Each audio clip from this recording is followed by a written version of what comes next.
చేయాలి. అంతేగాని డిఎస్సికి గ్రూప్ 2 మధ్య గ్యాప్ ఎంత ఉందనేది కాదు. దయచేసి కేవలం 25 రోజుల సమయం ఇచ్చి అందులో 3 ఎగ్జామ్స్ ఎవరు సార్ మీకు డేట్లు ఇచ్చిన కమిటీ ఎవరు? మీరు ఏ కమిటీని నియమించారు? మీకు డేట్లు ఇచ్చిన ఎక్స్పర్ట్ ఎవరు? వాళ్ళని ఈ రోజు మాకు చూపించండి. లేకపోతే మీకు చర్చలు జరిపింది ఎవరు? మీరు చర్చలు జరిపితే మీ దగ్గరకు వచ్చిన డిఎస్సీ అభ్యర్థులు ఎవరు?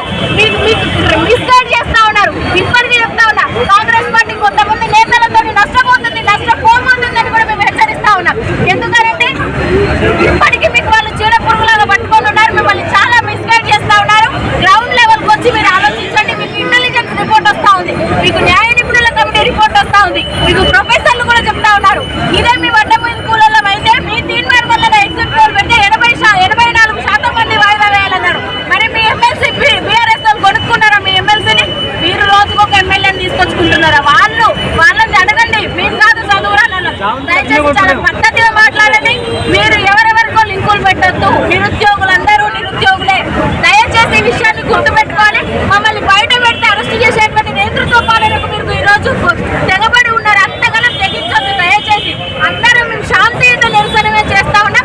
ప్రభుత్వ వ్యవస్థకి కానీ ప్రజాపాలన అని చెప్తా ఉన్నారు. మీ వ్యవస్థలో ప్రజాపాలన ఈ విధంగా కొనసాగించడం పద్ధతి కాదు.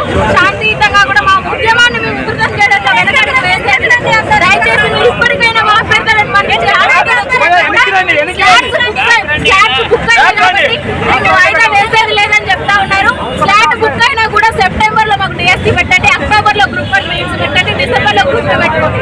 దయచేసి మాకు 45 రోజులైన సమయం ఇవ్వండి. స్లాట్ బుక్ అయినా కూడా మీరు వెనక్కు తీసుకొని ఆఫ్లైన్ లో కూడా ఎగ్జామ్ పెట్టేటువంటి ఛాయిస్ ఉంది. దయచేసి సమస్య పరిష్కారం గురించి ఆలోచించండి, కానీ దూషణల గురించి ఆలోచించండి. పద్ధతి కాదు.